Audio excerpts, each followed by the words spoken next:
Hi,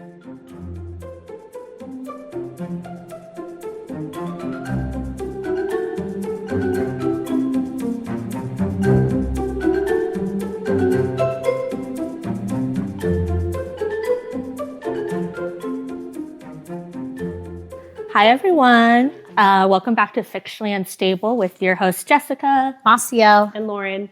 And today we are going to talk about K-pop Demon Hunters. Woo! Jess is very excited. Yes, after mentioning it to him like a few times, they finally decided we can do it. So I'm very, very excited at this episode. I guess, well, let's just start with, give me your first thoughts. Like ratings? Not ratings, just like, give me your first thoughts. I really enjoyed it. Okay, great. From beginning to end. Okay, great. I liked it a lot. I thought the animation was very nice. I enjoyed that. Top tier. Yes. Yeah. On animation, for sure. Animation was good. I love the colors of the movie. Oh, yeah. Yeah, Vibrant. and obviously And the soundtrack. details. There are a lot of details that I enjoyed that animations tend to miss. Okay, awesome. Just a brief overview on what this movie is about if you haven't watched it. So it's a Netflix original animated kind of musical action fantasy type movie that blends kind of K-pop culture with Korean mythology.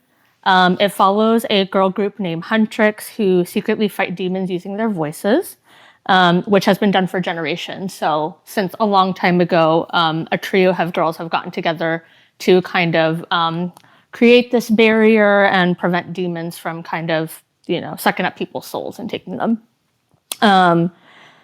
Their rivals are a demon boy group named the Saja Boys who take orders from their demon leader, Guima. And so it's kind of about their interactions and how they continue to try to fight these demons. Overview. Anything to add? This isn't a part of the overview. This is just a question that popped into my head. Okay. Could right now in real time, do you think you could ever be selected to be a part of Huntrix based off your voice? Hell no. I think I could be an apprentice. I'm actually not that terrible of a singer, but I can't hit a high note. I would do the rap part. Yeah. I could do the rap part. Yeah. So Zoe's part, right? Zoe was a rapper? Yeah. I think I could be more of like a Mira type who focuses on dancing and like kind of has some singing in here and there, but definitely not like a main vocalist. And we're not leads. We're no roomies. Yes, we're not really No leads over here. by any means. But I can contribute in that way. Yeah. Okay. Ratings of the movie.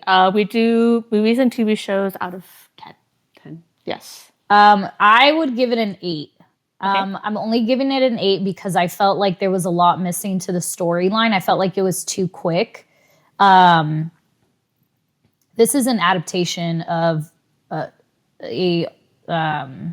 is it? An anime already, right? No. No? Yeah. Just original series. Or original series, Yeah. sorry. Mm-hmm. Which is a series, not a movie, correct? I'm sorry.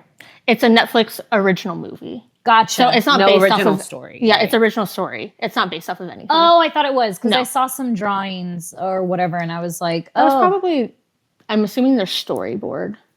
huh, Probably. okay. Yeah. We'll look into So it. as far as I know, it's a original movie. Gotcha. So I feel like there was some things that could have added to the plot a bit. I feel like there are some plot holes. But whatever. Overall, I really, really enjoyed it. Like I said in the beginning, I feel like the animation was top tier. I really enjoyed the music.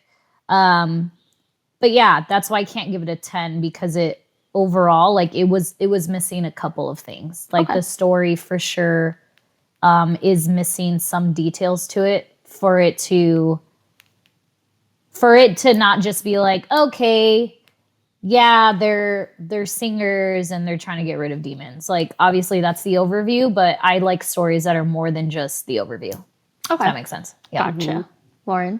I had also given it an 8. Okay. I agree that I think I loved the animation. I loved the attention to details, especially in their outfits and their accessories.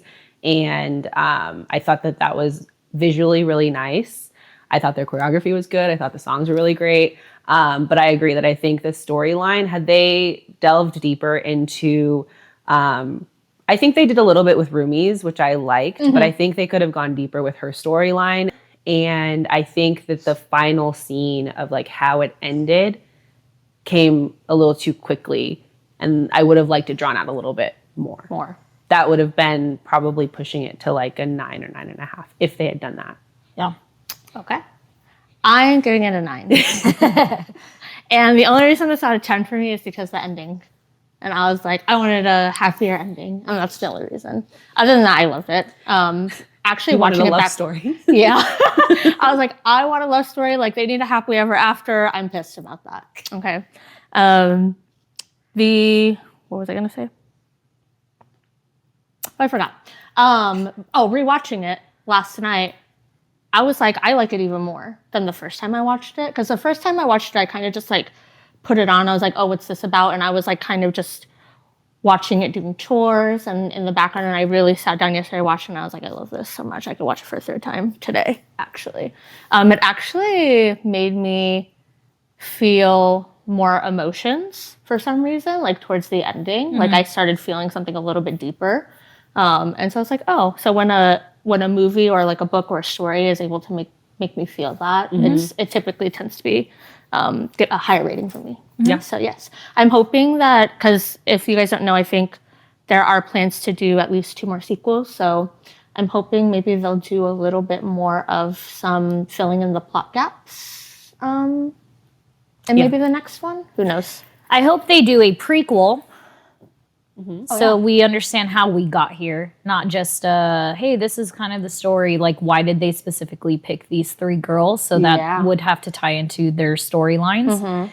And then, but then also having a story, more of a storyline for the demons. And then an actual sequel. Yeah. Where maybe the ending is not yet told. Would you guys like a prequel of like Rumi's mom and Celine's generation? Yeah. Okay. Where they still come in. So like bridging that gap a little bit. Gotcha. Not like where they're not in it in the prequel. Which we do know that Rumi is half demon. Right, because her father. Right. So I wonder like what transpired there. So yeah, that would make an interesting kind of prequel storyline. Yeah. So the movie kind of starts off with a introduction of how centuries ago demons kind of ruled the earth and stole people's lives to feed the king, Guima. 3 legendary female demon hunters used their singing voices to create a barrier called the Hunmun to protect the people. And so we kind of get this montage of seeing different trios throughout the generations of time. Kind of battling demons and kind of how they got to the modern day group called Huntrix today. So we're kind of, in this montage, we're kind of paying homage to the culture of each time period. So you see like the different fashion, the different music choices throughout those different time periods, which I thought was a great addition. And I loved that scene particularly. Yeah. So we figure out the intention of each trio throughout the generations is to continue to strengthen the barrier until they can create what they call the golden Hunmun. So meaning that demons would be permanently sealed from being able to steal souls forever. Yes. So fast forward to the present, we see the current trio, which is Rumi, Mira, and Zoe. I put disguised as K-pop artists, which I don't know if disguised is really the right word, but they're a K-pop group that fight demons. That you see them. Their first fight with the demons is one's disguised as their flight crew on the plane on their way to their concert, right? So that's kind of how we get introduced to them.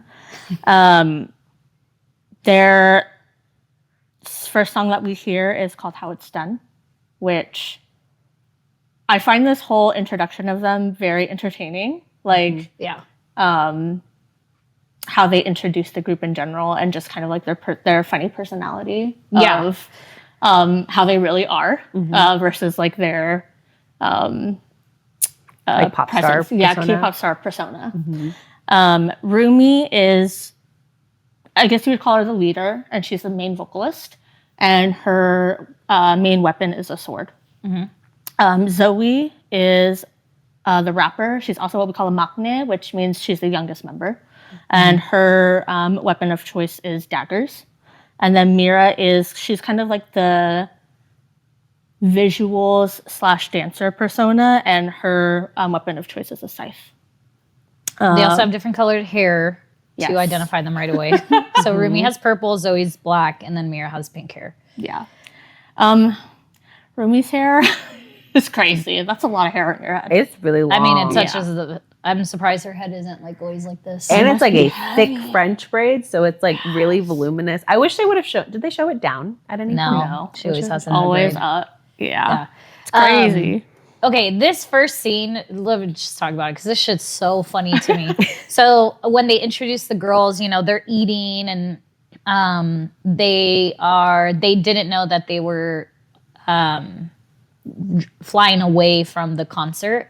And immediately I noticed that I was like, one of the flight crew was watering a plant with coffee. That was the first thing I noticed. I said, why the fuck is she putting coffee? It like, I get that this is animation, but like that doesn't make sense. Yeah. It does not make any sense. And then they were acting all weird. So of course I'm not like, oh, they're demons because I don't know what to expect. But I was just like, that is so odd. And then it ended up them being demons. But it was the funniest thing because I was like, Lance, what is this? I was like, do you not notice that she's watering it with coffee? The plant's going to freaking die. At first I was like, oh, maybe the flight crew is just really nervous about seeing them in person and they don't know how to act. And I was like, oh, when they were demons, I was like, oh, that makes more sense because they don't know anything about the people world. Yeah.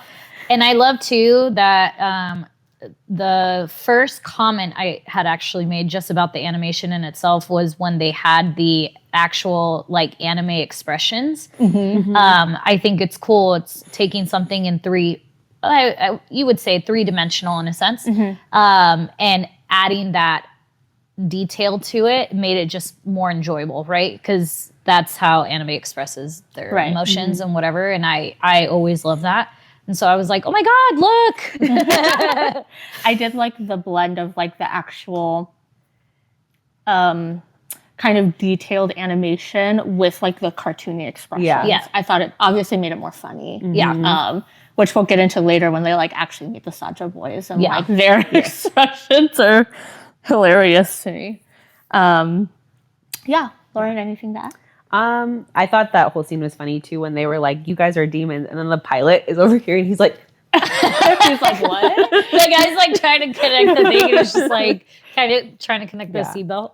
I like the animation too. It reminded me of Spider-Man Into the Spider-Verse animation, which that's one of my favorite animated type of movies. It reminded me a lot of that, and I really liked that. Yeah, good comparison. Yeah, I love that movie as well. I did kind of like how in this opening scene, they're like stuffing their face. Yeah. Because in reality, idols, they go on really strict diets, obviously, to like maintain their figure. So and a lot of times what they'll do is they will kind of like go on that like eating binge or whatever they want after they have some like kind of like a big event. So I thought that was like a nice detail into like K-pop idol culture. Yeah. I also like their personalized ramen cups. Yeah. Very cute. It was cute. They're like, there's no water in this. And I'm like, because she's pouring fucking coffee. So yeah, that's how we get introduced to the girls. So they're singing their song, How It's Done, while they're fighting these demons. The plane is like frickin' falling apart at this point, and they pretty much fall from the sky onto the concert stage. And you're like, damn, okay, what an entrance, right? I thought the concert stage and the opening thing was really cool. Yeah. It was like the middle, and then it had the walkways throughout. Yeah. I thought that would be very cool if concerts in real life did that a lot of the time, because I feel like you would always get good viewing for the concert. Yeah. You have a clear view no matter what. Yeah. Do they have that internationally at all? Yeah. It depends on who it's for. And obviously how much budget they have. Obviously, yeah. So for people like I just know, like, BTS, US, like, we have not seen that here. No. Well, actually, Ed Sheeran did it for his concert. Oh. I wish I would have gone to that concert because it looked really cool. But he had a stage in the center, and I think it would elevate versus him being at the front and then everyone looking forward. Yeah. That was the only time I've seen somebody here actually have a stage like that. Yeah. That was here at Allegiant? Yeah. Yeah. Korean concerts can go hard for sure. Yeah. As far as like their production value, they do like a lot of stuff. Oh, one more thing. Sorry, I wanted to note. This is before we meet the girls on the plane. We're hearing about the fans. So we have the stage manager, Bobby. What's his name? Oh yeah, Bobby. Sorry. We have the manager who's like on live or whatever. Mm-hmm. Kenjung. And he's, going through each group. And I had talked to Lance about this, that I was like, so I'm not a concert girl. I don't like to be around that many people. I get like headaches and whatever. So I don't really go out to concerts. I'd rather sit at home and watch them on TV. But I was asking him that, I was like, because I've never really experienced, I've been to a few, but not concerts where fans are like that crazy about the artist. So I've been to like Jay-Z, people outside aren't like, oh my God, I can't wait to meet Jay-Z. People aren't like that. I've seen Yellow Card, same thing. Like nobody's like that. So I asked him, I was like, is this really how it is for like specifically K-pop? Because I haven't heard fans be this crazy about American artists, like for sure, And so he was like, yeah, it's really like that. He's like, even the little, one Light things sticks. that match like the music and, all the details or whatever. And I was like, oh, that's pretty cool. I was like, maybe I'll have to go out once just to experience that. Yeah, but it was funny because they, they have the different groups and they're like, oh my God, Ruby! And they're like going crazy. And then the guys are like crying. They're like, we can't wait to meet her. And whatever. I was like, it's so interesting. Like, is this real life? And he was like, yeah, people really get like that. They do. So in K-pop idol culture, it's very common for people to have what they call a bias. So as you saw people going through, they're like, oh, we're here for Zoe. Oh, we're here for Mira. That's them showing their bias of why they like them. I personally, for me, I was much bigger into K-pop when I was younger, a different generation. So Big Bang, Super Junior, Girls' Generation, that era, if anyone's that's listening or watching knows. I think nowadays K-pop fandoms have gotten a little bit out of control. So we have types of fans called sasaengs, which mean that they are the type to like stalk, obsess and stalk like everything that their bias or this group does, and it just kind of gets a little bit too much. I feel like that. I mean, it's probably definitely heightened in K-pop, but I feel like that in just general, this generation, everywhere, people, whether it's any type of idol, celebrity, people obsess. People begin, collecting like all the things. I know someone, I'm not going to say who because obviously, but I know someone that like obsessively collects a specific K-pop band, which it's fine, but also sometimes I'm like, is it BTS? No. Oh. It's I think it's Twice. Oh, okay. Yeah. Okay. I like Twice. They're great. Yeah. I just think when you obsessively collect of a group, it's a little weird. Are you guys the type to really even be starstruck by celebrities or care about them that much? Because I personally am not. I think it would depend on who it is. Well, like when you were saying like American like fandoms being as crazy as K-pop, the only people I could think of were like Michael Jackson. Back in the day, people were obsessed with him. The Beatles, or like of our generation, Justin Bieber, when he was at his peak. That was the concert that I went to that was the closest to being like crazy fandoms. But other than that, I can't think of anyone. But I don't think I would be starstruck. I like to where I'm like flabbergasted and I can't speak and I'm like going crazy. I would be a little in awe that I get to meet them. Yeah. I guess. Yeah. But that's about it. I wouldn't be starstruck. Yeah. I would think it'd be the idea of meeting a celebrity would be cool, but they're just doing a job at the end of the day, and most of them are not who they present themselves to be anyways. So yeah, I have not ever thought of like there's one celebrity that I really want to meet. Like I really don't care. If I get to meet them, I think it'd be cool. Because I think it's like how they got to that point. You know, they all put in work. And I think that would be awesome to like hear their journey and, you know, all that stuff. But I'm not the one that's going to be at the red carpet to be like, oh my God, I want your autograph. Yeah. You know, I'd be like, you want my autograph? Yeah. Yeah. Can we exchange autographs? To me, they're just like another person. Yeah. And I feel like when you meet them in person, it kind of takes away their like, it takes away the kind of rose color. Yes. Of like them. Yeah. Because I've seen like in working down at the Strip, I've seen a few celebrities before and it kind of takes away the guise of like, oh, they're like this big celebrity and like a star. They're just like they are kind of just a normal person. Yeah. One time I was working, this was before Doja Cat got really big. Okay. She was walking around and kind of hanging out by where I was working. And at the time I had no idea who Doja Cat was. Now I'm sad because I would have liked to actually meet her because she's a very interesting person to me. But she was just hanging out with like her friends in front of the work where I was working and just chilling. Yeah. And my friend was like, oh my gosh, that's Doja Cat. And I was like, I don't know who Doja Cat is. You're like, cool. Yeah. Yeah, interesting. Yeah, I know some people obviously go crazy. Like they need to buy,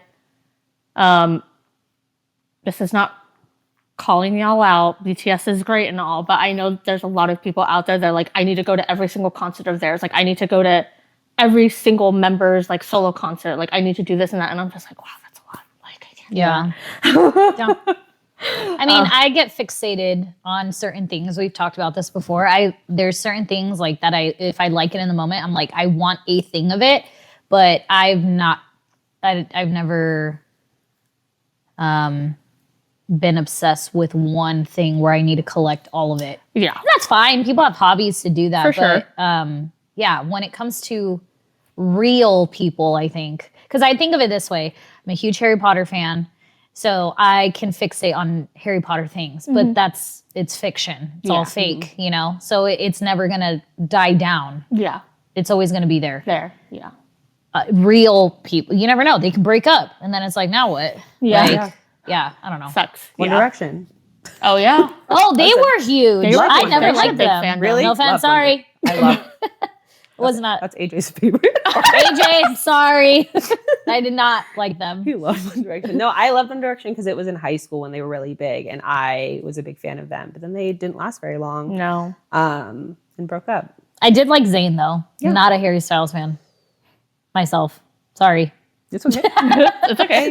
You like what you like.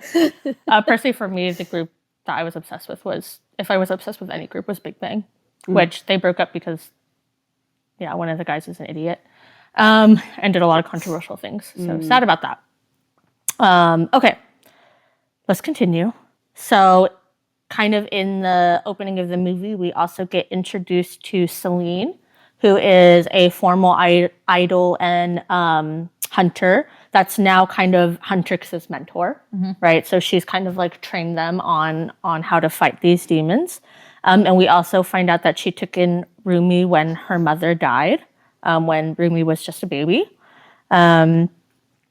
So Celine kind of just trains them in secret and helps them do the things to maintain the honeymoon barrier. So we kind of get introduced to her.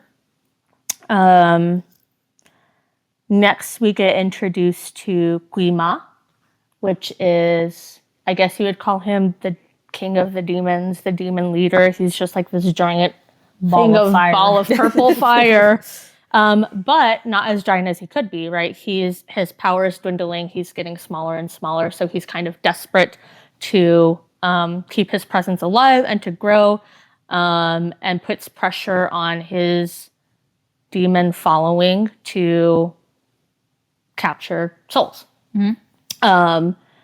This is where we're also introduced to Jinu. Jinu comes in, he's singing, and he's pretty much telling Guima, I can help you. I'm going to create this demon boy band because we're going to kind of fight fire with fire, group versus group, to capture the fans and so that you can get more souls. His intention with this that we find out is that he wants his memories erased from his past in exchange for him helping Guima. Anything to add there? What was your first impression of Gino? Hot. I already knew you were going to say that. Hot. He Especially can in the sing. demon form. In the demon form, yeah. We're going to get to that later. I know they're their markings, but it was just funny because they look like, they look like tattoos, right? And I was like, where ooh, do look the at them markings- tattoos. How far do they go? Is my question. Yes. Jinu, hot. I think what I did like about him in general was like he's introduced as like this very like hot guy, but throughout the movie he's kind of dorky, and I like that. Like I think some people say that like it takes away his hotness, but I was like, I think it's cute. He was very cute. Yeah. That just means people are shallow and they only look at people for their looks. Yeah. Like Not their interests or not their personality. Like, come on now. When his awkwardness with like his chemistry with like Rumi and stuff like that, I was like, that's kind of cute. That's like more like, real life. Like boys can be shy too, and a little bit awkward and silly and goofy. So yes. Then we get into Huntrix finishes this big concert that they had. They're supposed to go on break and, sit on the couch, go to the spa, whatever, take like a 2-week break. But nope, Rumi's like, I'm launching our new song right now. So she releases their new song, Golden, without the other girls knowing, even though they were supposed to have this 2-week break. And so they're like, oh, fuck. Like, now we got to do all this promotion and go on TV and all this stuff. So, yeah. Well, what's funny is that she gets dressed. Yeah. And she, they're always like, couch, couch, couch. And then they see her and they're like, oh no, like we have a premiere or whatever. Tomorrow. Right? Yeah. They're like tomorrow. And then they're like, tonight. Oh, yeah. And they're like crying as they're dressed. Yeah. And you see the little like cartoon tears. Like, Yeah. So cute. Yes. I would be pissed at her. I'd I be would like, too. ma'am, I'd be like- work-life balance. I know. Yo. I need a break. Yeah. I think one thing important to note here is that Rumi is desperate to keep releasing songs because she wants the golden honeymoon to come sooner than later for her because she's part demon, which we find out in this next scene. She's hiding in the dressing room. We see that she has the demon patterns on her arms and kind of on her cheek, encroaching on her neck. So if you watch the movie, you'll notice she's always wearing high necks, long sleeves, because she's hiding all this stuff from her members. Her members don't know. When they are practicing for a premiere of the live performance, Rumi's voice starts cracking. So she's unable to hit these really high notes that she's been able to hit for as long as she can remember. And when she goes in the mirror to check, she realizes the patterns are pretty much up to her neck at this point. So she thinks the demonness that's encroaching on her is affecting her voice. So, yes. We flash back to Rumi's childhood. So we find out that Rumi's dad was a demon.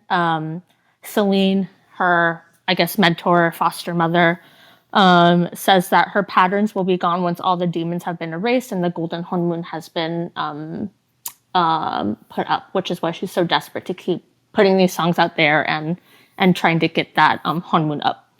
And then, yeah, she hides her marks from her teammates and friends, but she does let them know that her voice is in trouble. Yeah. Well, it's obvious when they're practicing. Yeah. And Yeah. her They're voice like, keeps what's cracking. wrong with you? Yeah. So the girls try to come up with ideas on how to fix Rumi's voice. Like, what can they do to kind of help make her feel better? And Zoe. And Zoe's like, I know a great doctor that can help. So she takes her to some like Eastern medicine doctor to get these like tonics, which in reality is just packets of grape juice. But they're in the office of this person, of this doctor. And I think it's kind of funny that he's just like looking at them really intently and pointing out each of their flaws. Yeah. So like, and it's pretty accurate, right? So I think for Rumi, he was like, one half can't make a whole or something like that. So alluding to the fact that she's part demon and part human, but she hasn't kind of like meshed those two sides of her. She keeps them separate. Yeah. Which is going to be a reason for her downfall. Zoe was like, she has an eager to please people. And then for Mira, he couldn't read her. Because she was like staring at him. Yeah, she wouldn't let him. That staring part though, oh, I died laughing so hard. Yeah. I was like, that's good. Yeah. Again, the animation just gets better. So at first, I thought that the Eastern medicine doctor was Guima. Like, because their voices sounded very similar, but it's two different actors. Oh. So, Guima is actually Lee Byung-hun, which is Squid Game's the frontman. Okay. And then the Eastern medicine doctor is Daniel Day Kim. They just sound very similar in the movie. Yeah. So I was like, oh, at first I was like, oh, that's Guima. He's giving her tonics to like continue to ruin her voice. Like that's where my mind is going when I first watched this. I found that wasn't true. Just to point out their flaws. Just to point out their flaws. Like this is he's like exposing each of their insecurities and their flaws. Yeah. So they're leaving the doctor with this box full of grape juice tonics. That has a label over it, so she doesn't even know. Yeah. Oh, in his office, he has a picture of them. Yeah. And he like taped a picture of himself so it looks like they're all together. She's like, when did we take that? And then they see him fall off. That was funny. Yeah. It's like, again, people being obsessed with their fans. Yeah. Like, people do that. I mean, people being obsessed with their fans, people being obsessed with idols. Yeah. The fans being obsessed with idols. Mm-hmm. Yeah. For sure. Do you guys know what like body pillows are? Have you guys ever seen those? I'm assuming it's people? of a person. No. Like those pregnancy pillows, but like it's a literally person. like a long body pillow. Right. It's very popular in like the anime scene as well, where like you'll have a picture of whatever person you're obsessed with on the pillow so that you can like lay with him? Yeah. Okay. It happens. I'm just saying it. Do you have one? No. Just kidding. If I did have one, would it be of Zayden? Okay. So they're leaving the office. They're in this like alleyway, and then we just see how many members are there? 5? 5. Yeah. We see 5 guys come out. Well, we first see the 4. Oh yeah. That's the Okay, we first see 4. 4 boys come out, and it's the Saja Boys. So it's Jinu's demon boy band coming out. They're looking all fucking hot and like, you know, doing their like slow motion walk down the alley. Mira and Zoe are just like going crazy. They think they're so hot. They're like in awe. One guy's shirt pops off to reveal his abs. His name is Abby. Because of the abs. His abs, and frickin' the cartoon of them with their eyes was like corn cobs, because it's like, it's the idea that his abs are so defined that they look like individual corn kernels. So they like have corn cobs on their eyes, and they're like eating popcorn from Zoe's hat because they're just like enjoying what they see, I guess. So we see the 4 of them. They're walking slow-mo down the aisle. Rumi's like, what the hell is wrong with you guys? There's something special about these. And then in the back, she sees Jinu come into view, and she's like, okay, wait, I kind of get what you guys are seeing now, right? So she's in awe, and Rumi and Jinu kind of have this parody K-drama moment where he like bumps into her, and she's like falling, and all her tonics are falling to the ground or whatever. And so she's just like looking up at him, expecting to be helped. He's like holding out his hand, looking like he's gonna come help her, and he's like, he says, watch yourself. And her illusion of him and their moment is shattered. Is over. It's so hilarious. She's pissed. Yeah, she's mad. She's like, this motherfucker right here. Lance said that the song that was playing, which I wasn't able to check, but he said the song that was playing in that moment was the intro song to the business proposal. Yeah. It is the same? Oh, okay. He was like, what is this? This is a business proposal. I was like, no, this is K-pop Demon Hunters. It's a very K-drama love song. Yeah. I loved that show. Which I really like that group. They have a lot of other good songs. If you're ever interested, you should check them out. Oh, I forgot when they were doing a scene for the boy band when what is his name? The demon guy? Jinu? Rujinu. Not him. The big guy. Oh, Abby? No. The flame. The fire. Oh, Grima. Yeah. Like, who? When he was like trying to figure out how they're going to take Huntrix down, and Jinu was like, let's make a boy band. That'll do it. Yeah. And then all the demons were like, how is that going to work? And then they just like show their abs and they look pretty. And they were like, oh yeah, that's good. Yeah. They're like all in harmony and they like pose all hot. And they're like, They're like, yeah, no, that's yeah.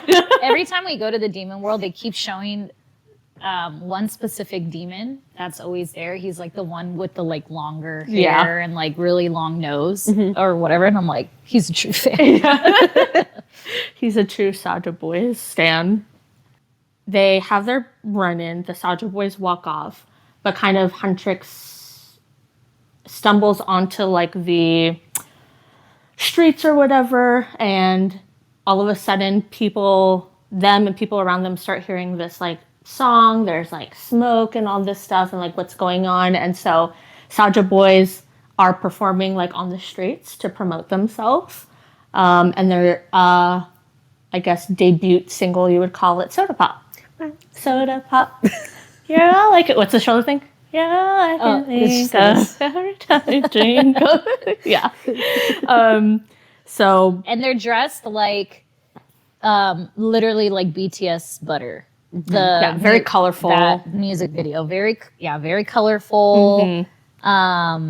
Very, I don't know. It just like makes you happy when you look at it. Yeah. It's like a very summer vibe song. It's like, it's pinks, purples, greens. They're looking all cute and very summery vibes. I also like their hair, the boys' hair. They all had different colored hair except for Junie. Yeah. Jinu. Jinu. Call them whatever you want. So just to kind of give you an idea of who everyone is, Jinu is obviously the leader that put the boy group together and like the main male lead. We have Mystery, and his name is Mystery because you can't see his face. His hair is covering his eyes, so we don't really know what he looks like. Abby is the one with the abs, the bigger guy. He's one of the other main singers. Abby. Yes.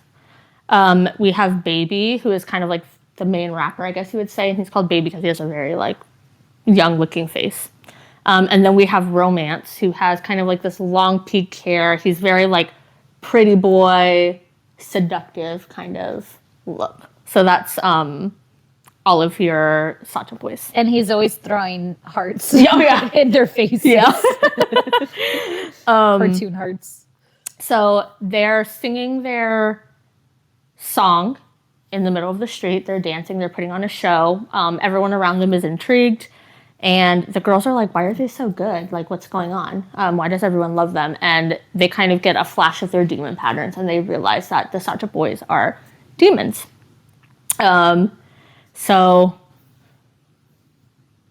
they figure out who they are. And their next plan is to kind of go interrupt their variety show appearance, which I don't think you guys would know this, but that variety show actually exists. So they kind of did a little bit of a parody. The variety show is called Idol Room. It's been going on for a really long time. It's kind of like it's a variety kind of like talk show. So they do play like little games like that. And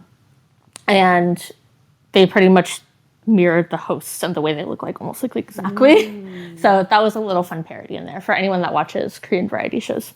Well, in that variety show, they're drinking hot sauce. Yes, they're like from the bottle. Yeah, and then you have Baby that's just drinking it like a fucking baby. Yeah. And the girls are dressed in their hunter's gear. They're ready to, Looking you hot. know, assassinate them. Yep. But then Jinu brings attention to them because he sees them like kind of hiding. So he brings attention to them to all the fans. So then they're like, well, we can't like kill them in front of people. And they're dressed in leather. So they're asked to go down these slides, and you just hear all this screeching. They're like, oh. And they're like, maybe the leathers weren't the best idea. Yeah. It was very embarrassing for them. And then they end up doing like a bowing contest. Oh my gosh. The most so polite. funny. And they're like freaking like folded in half. They're like, no, Saja it's our pleasure. Boys. No, it's our pleasure. Yeah. I was like, they won. Saja Boys won. They folded in half. They folded in half, literally. I'd fold in half. Wow, intrusive thoughts. Okay. So yes, they end up leaving the variety show, and they end up in like The bathhouse. the bathhouse. That the men's girls, bathhouse. the men's Yes. bathhouse, Uh-huh. and Zoe and Mira have been trying to get Rumi to go to this bathhouse forever, and then obviously we find out that she never goes there because of her markings and whatever the fuck. Right. But they end up going there, and they're like, "Oh my god, we never thought that you'd finally walk into like A bathhouse. bathhouse." Yeah. They're there because they followed the Saja Boys in there because they want to fight them, and a battle does take place, right? So they fight demons in the bathhouse. Rumi is kind of going after Jinu, but he finds out that Rumi is a hunter who is part demon because he sees her marks on her arm. And, you know, she's like freaking out because she realizes her marks are exposed. And she's like looking to her friends who are about to see her. And then all of a sudden he like grabs her and turns her around. It's like, I'll protect you and hide you. So that's what he does. And then he like ties like something around her arm to like hide her marks. Yeah. Cute. What? There's that moment like where it's just like they're turning, and then you just see his face. And just He's hear, like, slow motion. I was like, oh, So he's dramatic. covering it for her. Yeah. Which is Well, cute. at first I didn't know that he was gonna have something tied, but I was like, hello, her friends are gonna die if you don't let her go. You know, like let her help them. Yeah. And he did. Yes. So they finish the battle essentially, and Jinu runs away. And now we see that the Hunmoon barrier has been disturbed, right? Pretty much because of them.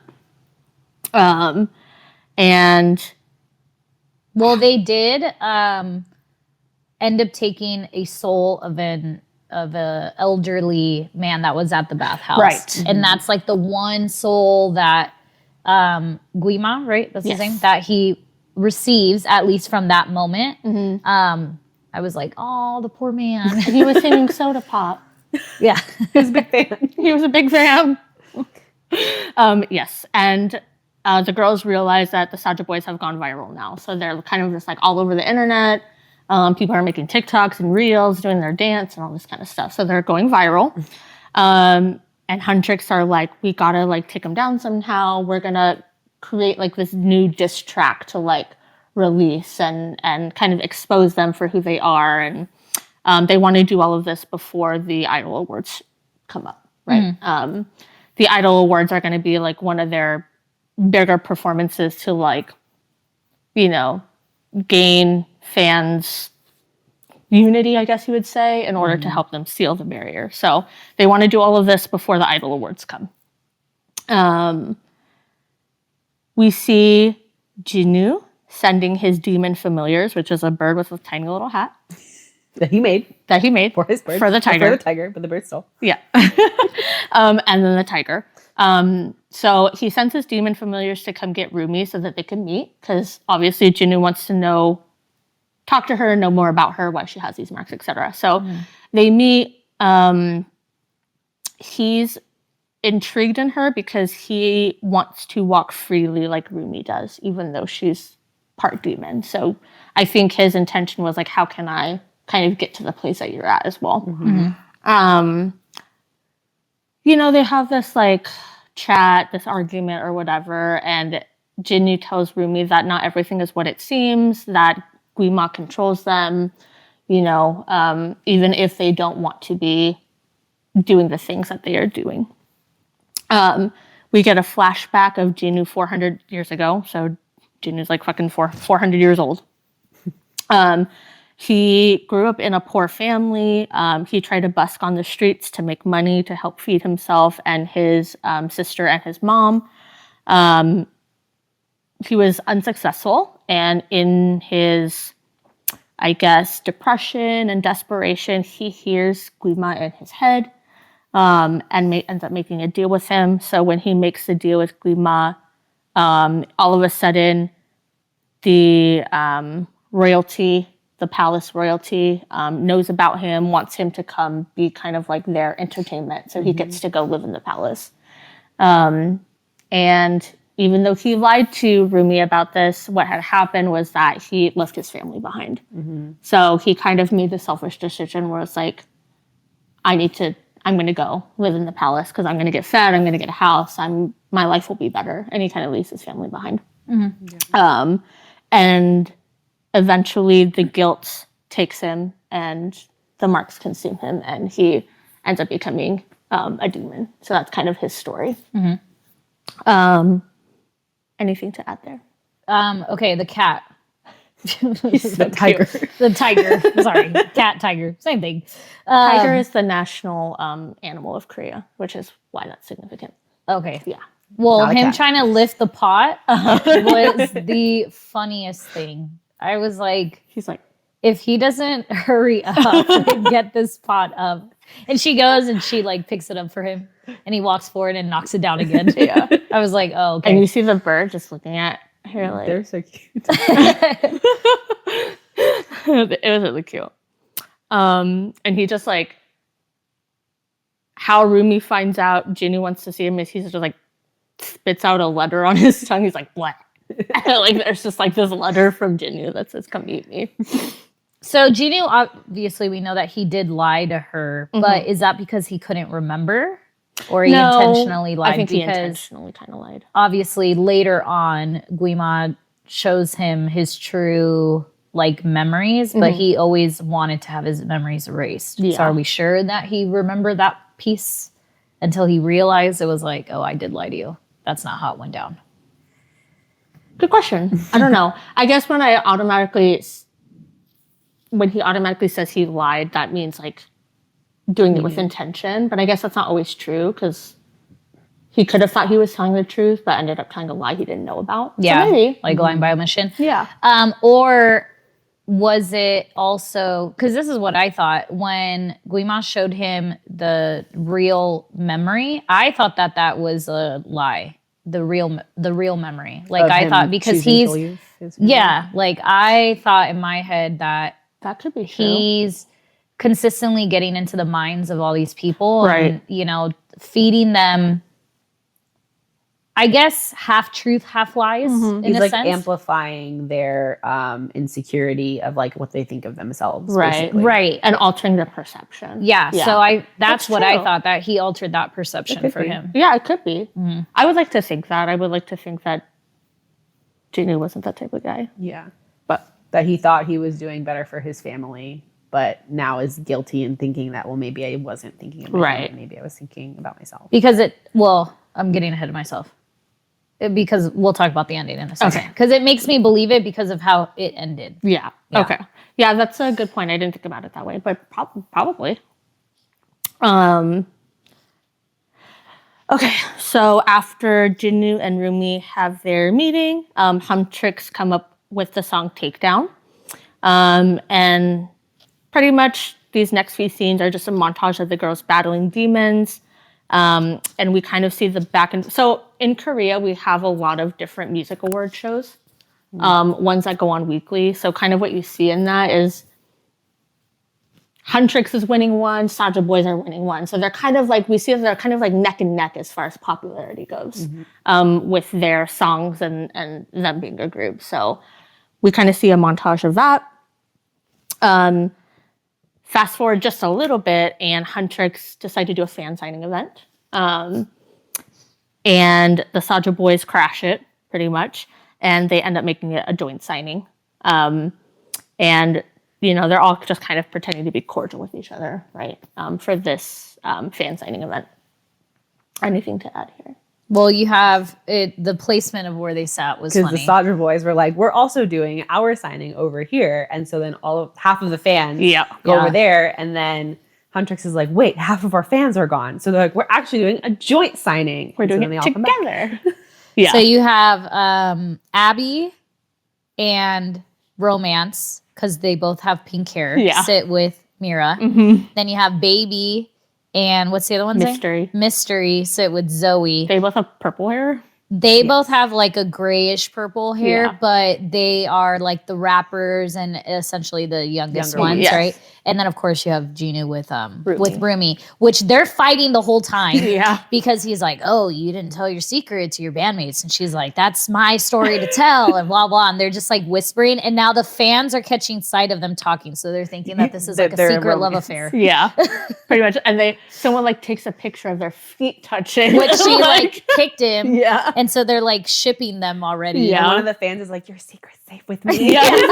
She already has like their together name together. It's like Janumi or something like that. And it's like a drawing of them together. The one that was funny too was the guy in the cast is in front of Mira and her guys, and they're all fucking fighting. Like, I'm gonna sign it first time, and he's like, it's like, oh. Yeah. They reminded me of like the Powerpuff Girls and the Rowdy Rough Boys. Yes. It was like they each had their own little pairing. Yes. Very cute. They all get flowers. The guys get flowers, or they all get flowers. Is it just the guys or them? I think the guys.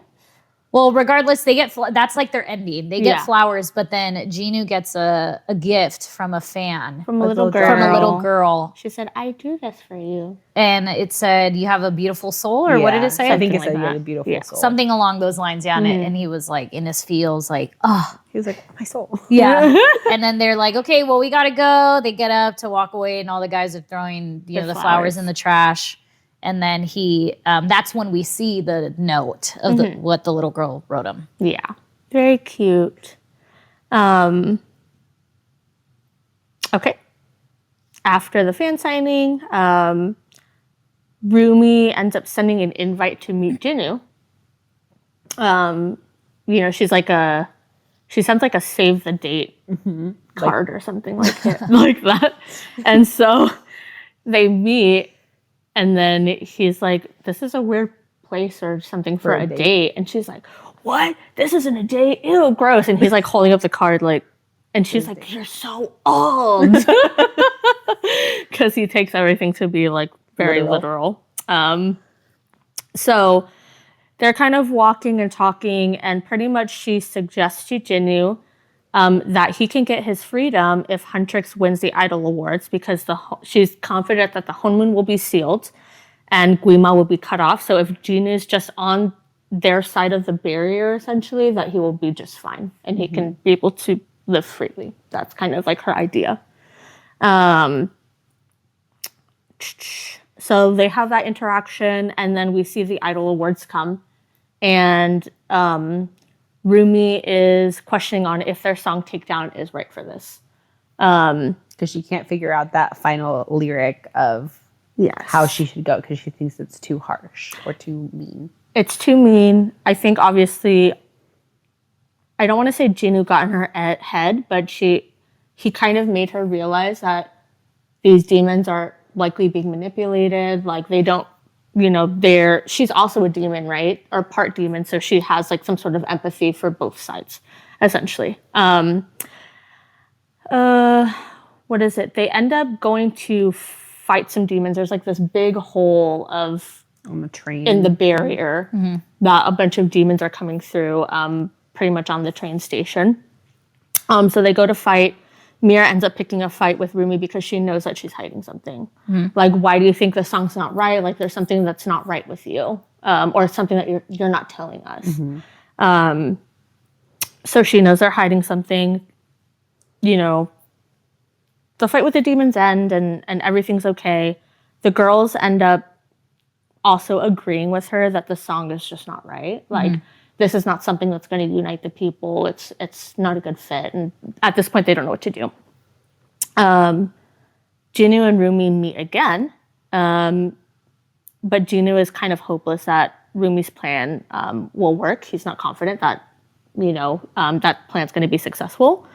She says Jinu has helped her because her voice is healed since coming to the realization of what or who she is. So she's in the process of becoming more accepting of herself. Mm-hmm. And then they end up having their duet Free. My favorite. Wait, before we keep going, sorry, because we skipped over this.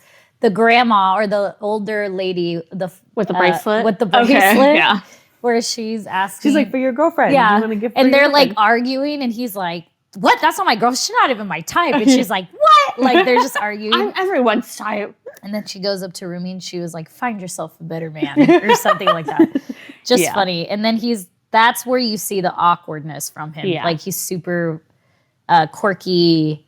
And he's just like, like very, very just awkward. Or even slightly before when he's waiting to meet her and she sneaks up on him and he's like screams. And like, oh, yeah.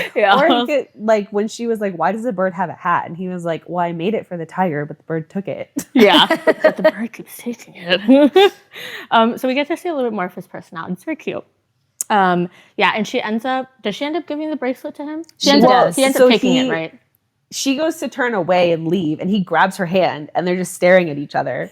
And he doesn't say anything. And that's when the awkwardness comes. And then he was like, I was trying to grab the bracelet. They're like, oh. And then when they're leaving, she goes, he goes, okay, bye. It's so funny. So their duet Free. Yes, they have their duet Free. And Rumi realizes that she can sing again freely. And Jinu comes to the realization that he can't hear Gima's voice. So they're a good thing for each other, essentially, is what this duet in this scene is telling us. And he tells Rumi he will make sure the Saja Boys lose at the Idol Awards to help her. After this scene, Jinu gets pulled back into the demon realm to see Gima, who has grown larger, more powerful, so his fire is like ginormous at this point. And he convinces Jinu that he can't escape his past. So this is where kind of like those memories of him actually leaving his mom and sister behind when he went into the palace. Yes. Yeah. Which, now that you're mentioning the thing about wondering if it's fake memories or what actually happened, is that you see Jinu's face and he looks really distraught in those memories. Like there must have something happened there. Like he didn't want this to happen or something. I think that he probably had like an internal battle of like if his intentions of doing it were true or not. And I think it just feeds into the side that's saying he's selfish and that his intentions were selfish. Yeah. Poor Jinu. So yes, he can't escape his past. Huntrix decide not to release Takedown or do the diss track song because it doesn't feel right. Like I said, they think that it cannot unite them or the people. So the Idol Awards come and Huntrix end up performing Golden, which was released a few weeks back or a few months back. So they end up doing that song. So they're kind of waiting in their dressing room, I guess, and Bobby comes to tell them, oh, the Saja Boys are fighting. You guys are going up on stage now. So they go up on stage. They start singing their song Golden. There comes a moment where Rumi's kind of doing like a solo performance alone on the stage, in the air, whatever the hell she's doing on the ring thing. She's like flying. Ring. And Mira and Zoe are a little bit backstage just kind of refreshing themselves, and they see in the distance Bobby being taken by demons, right? So they go rush to try to help Bobby or check him out, and all of them are demons. So Bobby was, the demon was disguised as Bobby, and there was two others, and they were like, oh shit. And all during this time, Rumi's singing, but then demons disguised as Mira and Zoe come on stage, and they start singing the Takedown, the diss track song. And essentially they're like provoking her, like, because the lyrics are saying something about how like we see your true self, Right. like you're not good enough, Right. you're hiding, whatever. You're ugly, you have an ugly soul, all this Yeah, stuff. yeah. And that's kind of pushing Rumi over the edge. So the demons start like taking off her jacket and stuff and exposing her marks, and she's just kind of keeps spiraling and spiraling until I guess like her demon voice or demon It was like power, a scream or something, comes that out. overpowered. Yes. And to the fans, it looks like they're breaking up, like Yes. on live. They're having a fight. Yeah. On stage. So in the fans' mind, Huntrix is pretty much over.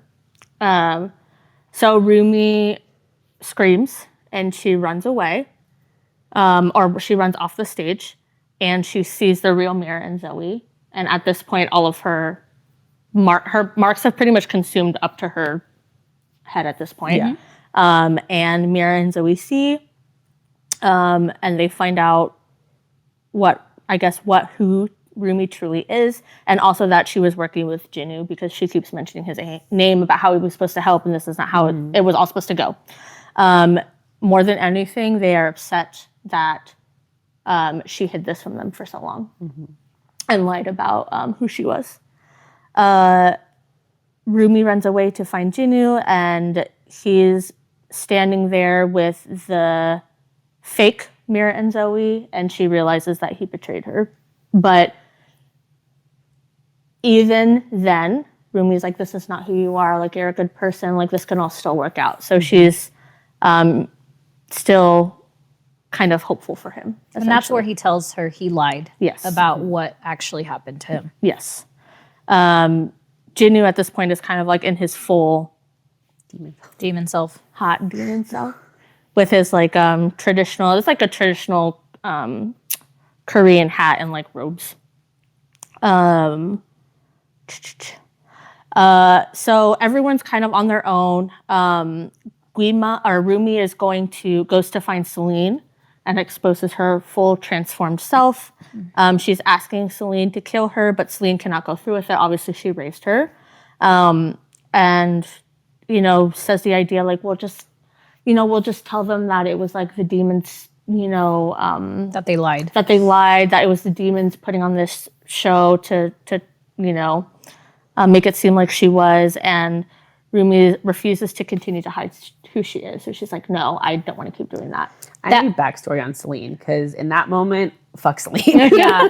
That whole scene really made me sad because she made a comment that I was like, that's a terrible thing to say to her. So Celine tells her, faults and fears can never be seen. And that's how, if you think about it in reality, a lot of people kind of live by that. They think they have to be this perfect image for whether it's their family, whether it's for themselves, it doesn't matter. There are people that live lives like that they feel like they can't show their flaws.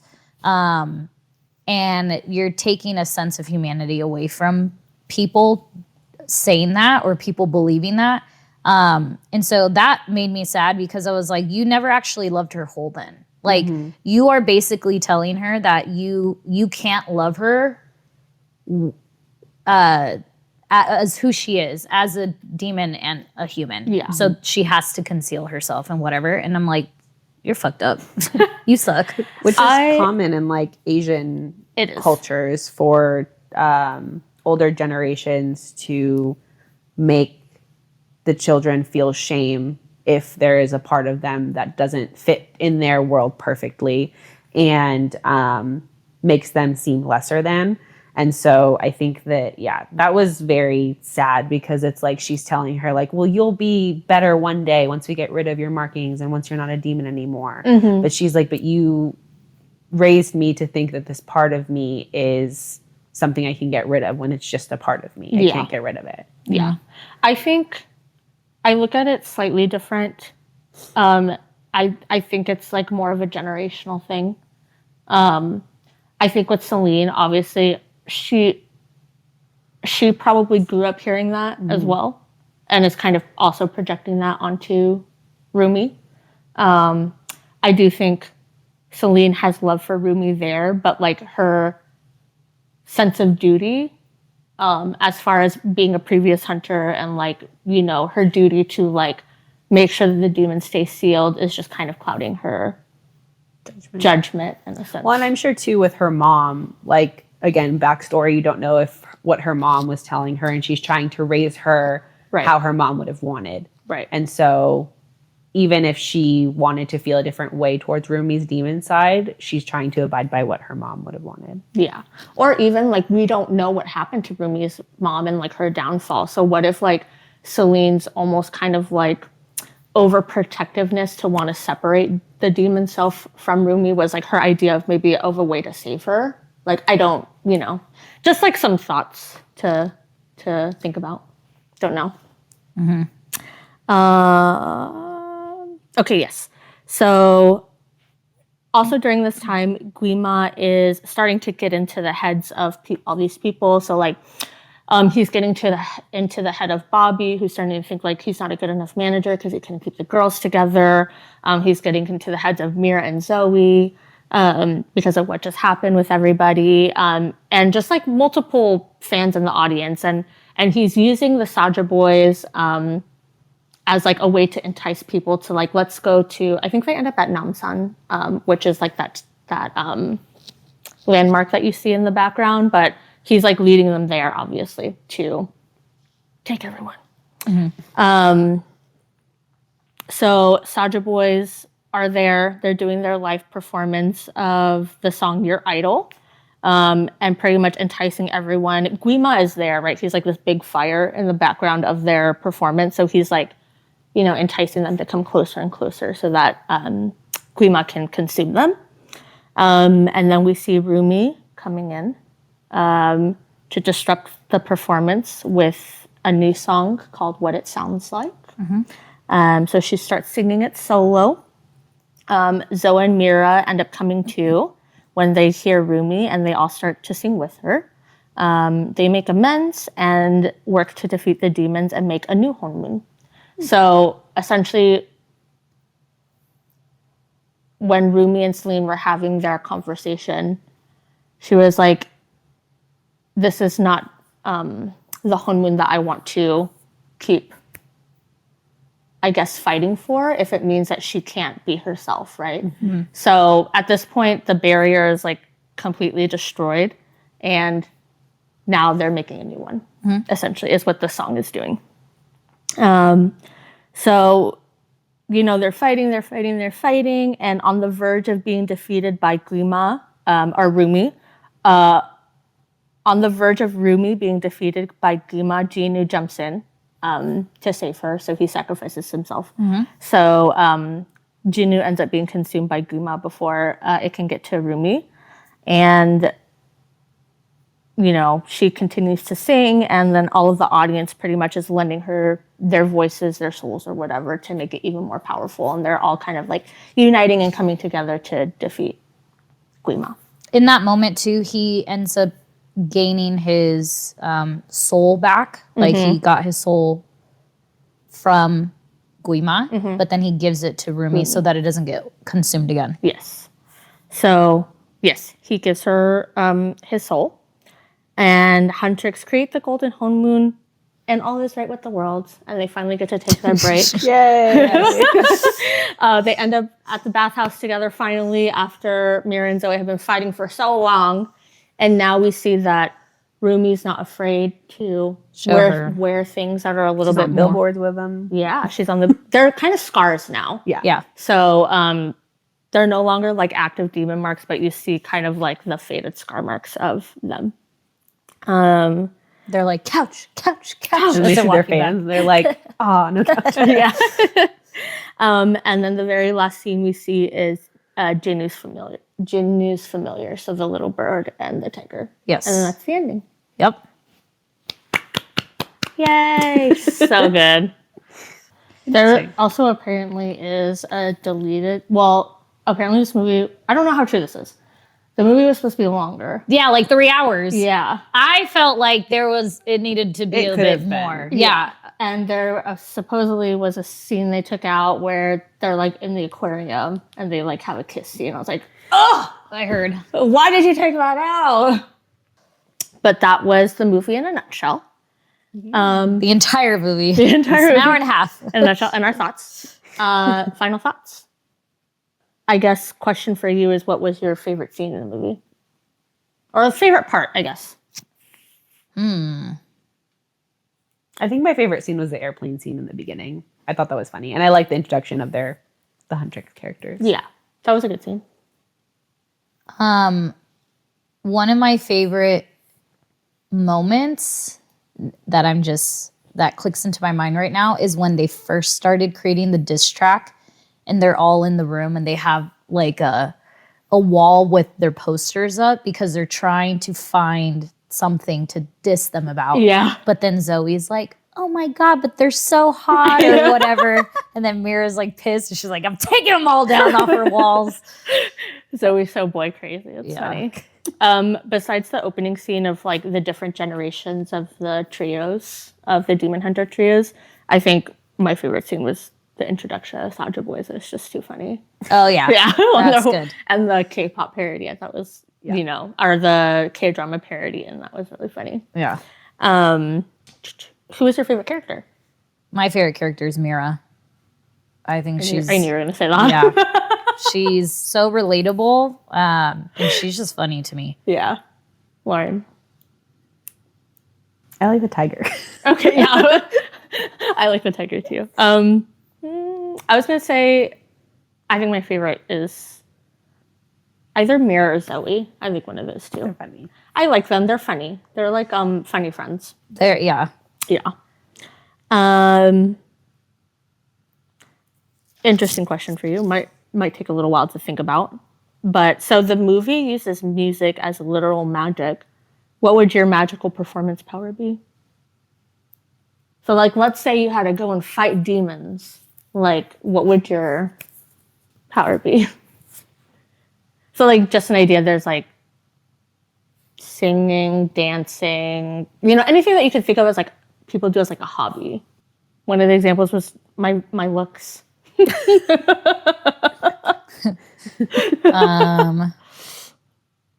I don't know. I would say my sarcasm, maybe. That's fun. I was like, I feel like that would win over. I'm like, I can't say dancing. Yeah, I dance, but like, if we're gonna talk about something that's top tier, that's not there. I can't sing. I wouldn't. Yeah, I would say sarcasm. Something that I pretty much have beat on a lot of people is my sarcasm. So I would say that for me. That works. Yeah. Another thing to note about dancing is like, I don't want to fight with dancing. That would be tiring as hell. Yeah. I know. We have to be a lot of physical work. Yeah. No, thank you. You can fight demons with your nails. Yeah. Nail art. Yeah. Why not? You can do anything. I don't know what to do for myself. I was like, I don't really have anything to. I would say my quick wit. Okay. Rick, so both of you guys are kind of in the talking brainy spectrum. side. Yeah, we have to talk. Yeah. Just a big mouth. How about I just fight them with my dictionary of a brain? Yeah, your intellect. Yeah. Intellect. Boring. Next question I have is, or I guess segment, is us listing the K-pop Demon Hunter soundtrack songs from our least favorite to our most favorite. From least to most? Are we naming them like one by one? Yeah. All right. So we'll start with number 7 for everybody. Wait, where's my playlist? So, not saying, for note, all of the songs are great. I love them all. I have them all. I have this soundtrack just like on repeat. This is us just putting our least favorite to our most favorite. In my opinion, they're not all great. Oh. What's your number 7? Your Idol. Your Idol. What's your number 7? You just like that one because it's the boy band one. That's the worst song. It's good, but it's not. Nope. It could have been better. I love that song. Okay. What's your number 7? My number 7 is Takedown. Sorry. Takedown? Okay. Yeah. Mm-hmm. I really like that song as well, but yeah, it was fighting for second to last and last for me. Well, I'll say this really quick. The Saja Boys are way better performers. So the performance was great, but I just couldn't get with the song. Okay. Yeah. Got it. My feelings are hurt. Okay. Number 6 on the list. Mine was Takedown. Okay. Mine's How It's Done. Okay, mine is also How It's Done. Okay. Yeah. That's how you feel about your idol with like the good performance in the movie. That's how I feel about How It's Done. Is that the plain one? Yes. Yeah, That's the a plain intro one? Yeah. one. So like the song was very good and enticing for me because of the scene that came along with the song. Right? I think the scene helps elevate the song. Song's still very good. I still really like it. But I think the scene Yeah, it was helped. entertaining. Yeah, was entertaining for the song. Yeah. Definitely a good introduction song for them, for sure. Okay, number 5. Mine was How It's Done. Okay. Mine's Takedown. Mine is Golden, Okay. which is one of the more popular songs. And I think it's because a lot of people, it's a trending song because a lot of people are trying to sing it and like hit the notes and The you one know, that like, her voice cracks. yes. Yeah. So a lot of people are trying to, it's still a good song. I love it. But yeah. Number 4. Mine is Golden. Mine is What It Sounds Like. Oh, okay. Their last song. Their last song. Yes. When they're finally free of their demons. You don't like that. I'm just kidding. No, that's just number 4. I like all the songs, but I just have 3 other ones that I like better. My number 4 is Soda Pop. Okay. My Little Soda Pop. Very catchy. I love that song. It is catchy. I think Your Idol is better than that song. And that's Don't shoot me. And that's Jess's opinion. That's just his opinion. Your Idol is better than that song. Okay, number 3. Soda Pop. Soda Pop. Okay. Mine is What It Sounds Like. Okay. I thought that was the best Huntrix song, personally, for me. Because I guess also, too, that's when Rumi's, like, true voice is coming out, and she's not working so hard to, like, try to be something that she's not in her sound quality, and they all harmonize really well. So that's the appeal of that song. Number 2. What It Sounds Like. I have Golden as number 2. Golden is number 2, and Your Idol is number 2 for me. Oh, we all the same number We all one. have the same- Free was was the number the one. best song. I liked Free. Free. Free is the best song. Duets are always going to be number 1 for me. Yeah. I just, because they're more sentimental, I would say, the music. vocals were very good. The The vocals are very good. I particularly like Jinu's part Oh, yeah. when he comes in. yeah. And kind of starts rap singing. That was my favorite part. Yes. Okay, cool. I can't. I'm gonna play it right now. What are you playing? Your Idol? Yeah, you guys are crazy. This song is it's so good. Okay. I Cool. like Golden. So I know you made this comment. Like most people, it's the most popular because people like to hit the notes and whatever. I like it because of the range that they have. I love music that has different ranges. It reminds me of we were just talking about Greatest Showman. Greatest Showman, the Yeah. one with the bearded lady. What's her song called? This Is Me. This Is Me. Yeah. I love love that range song. in songs because Yeah. I do like to sing along with it. I can't hit the high notes and that's okay, but it changes the dynamic in the music does. for me. That's why I always rate songs like that high. And those are the ones that like on road trips, like we're singing, like we can, we think we can sing, so we're singing. We're singing it. You bet you anything, Lance and I would be singing free. Like, you get your part, I get my part. The Golden is like the kind of song that you're singing in the shower. The echo's gonna help you. Oh, yeah. Yeah. I think people are really, what's the word? Surprised by my music choices. Yeah. Okay. Like, I'm a dancer, I like hip hop. That's not my favorite, though. Like, I like the belting music, and I wish I was a singer. I wasn't, not in this lifetime. And then Soda Pop is just it's just catchy. Yeah, it's so good. They're great, though. Their dance scene they're amazing in both songs, Soda Pop and Your Idol. I was watching this guy talk about the differences in how they were shot. Huntrix is shot in emotion in every two Frames. frames, and the boys are in every one frame, or demons move in every one frame, and then they moved in every 2 frames. And then they were saying Rumi, when they have their song free, she starts moving in 1 frame. I was like, how the fuck I don't know animation like that, right? Yeah. So to dissect that, like, how would we know? Yeah. But it was pretty interesting listening to the guy Talk about Yeah. it. And then I was like, no wonder why their dance moves are better. They're like, So does that just mean that Huntrix's movements would be slower? like more choppy. It's not choppy because, you know, like in animation, like when they're filming it, you know, it's all I can't say drawn, but you get what I'm saying. Drawn in a computer sense, right? Mm-hmm. And so it's almost like, think of like a flip book when you're flipping through, you know, whatever, and it has its motions. They just move a lot quicker, the guys, and then the girls are a lot slower. But it doesn't look choppy. Yeah. You wouldn't be able to notice until he started like clicking. And you're like, oh, they move every single frame. And then you see the girls and they're like holding a pose for 2 frames. And then, Oh, okay, you know. gotcha. I did like the music, like background music of Takedown a lot, but Me too. the vocals were not my favorite. Yeah, But yeah, the tune was very catchy. it was. Yeah. And what it sounds like is, it is a great song. I like that they each have their moment in the song before they come together, and then it's like this whole grand thing. But Yeah, me too. That song gave me chills, like the ending. So that's why it's so high on the list. Then I have a game. okay, So we'll do this game. It's called Which Member Are You?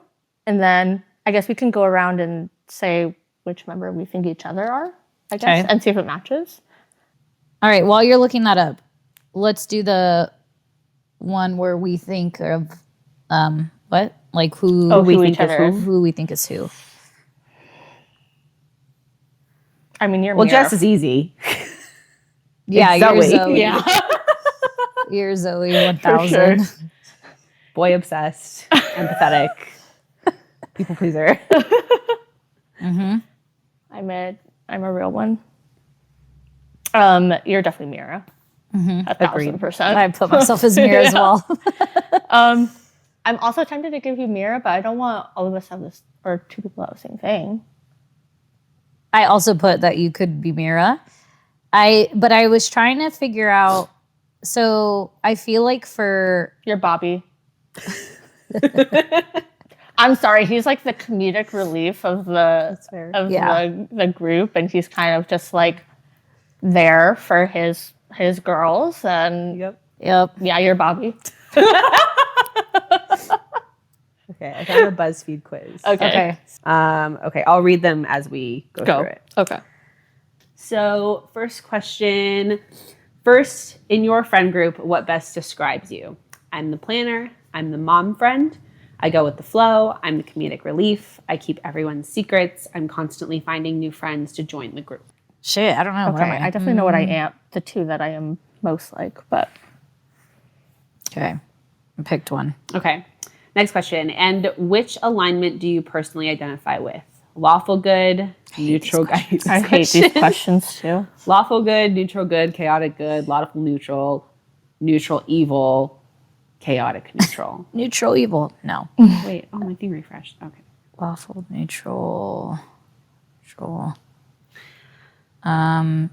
Sure. Okay. Choose a K-pop Demon Hunter song to add to a playlist. I already added it. I know what. Okay. If I had to choose one, it's that one. Now pick a group to collab on a song with in order to help strengthen the Hanmoon. Cat's Eye, Twice, Blackpink, BTS, Oh, okay. and Hypen, And hyphen. and Stray Kids.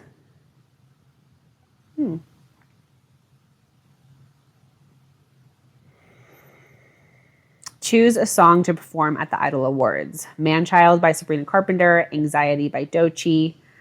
Do they say apartment or apart?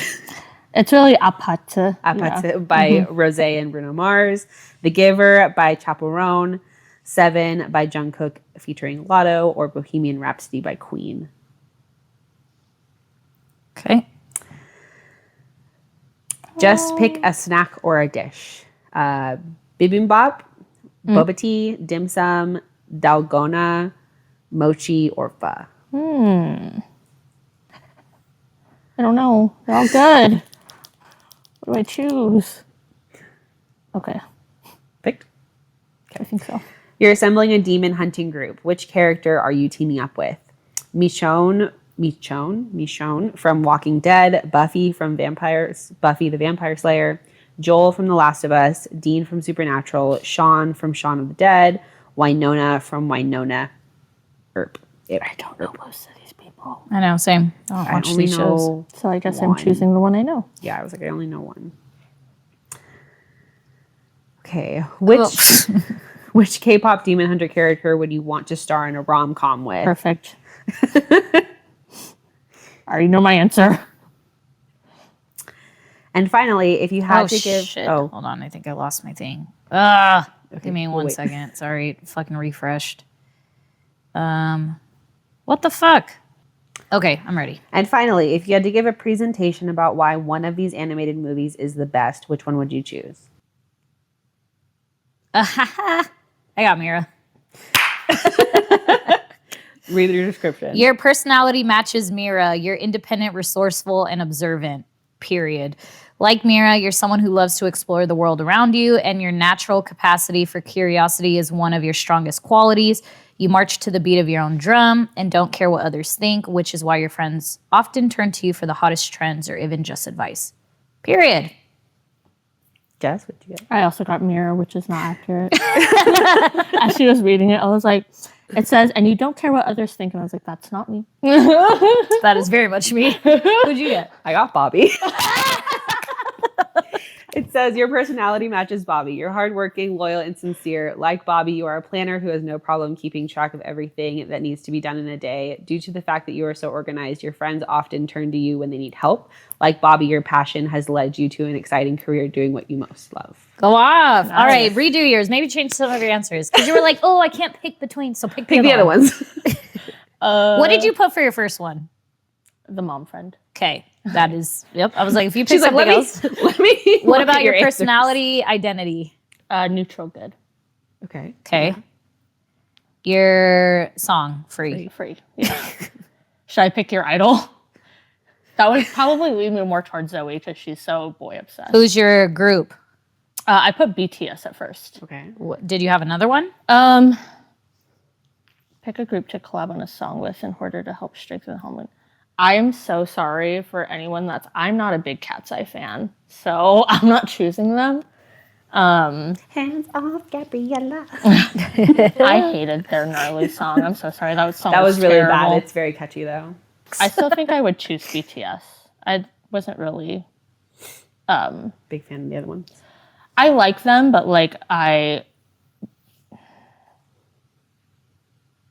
Blackpink is so to me. So sorry. I like Twice, but they're just kind of too girly for me. Stray Kids is good because Felix has a super deep voice that's really hot. If you've ever I have seen it. videos of that. Yeah. Mm-hmm. Choose a song to perform at the Idol Awards with. I put Anxiety by Doechii. So you're going to pick that again? So it must be the food. Pick a different food. What food did you pick? I chose dim sum because it has the most variety. Yeah. Okay, I'll pick boba.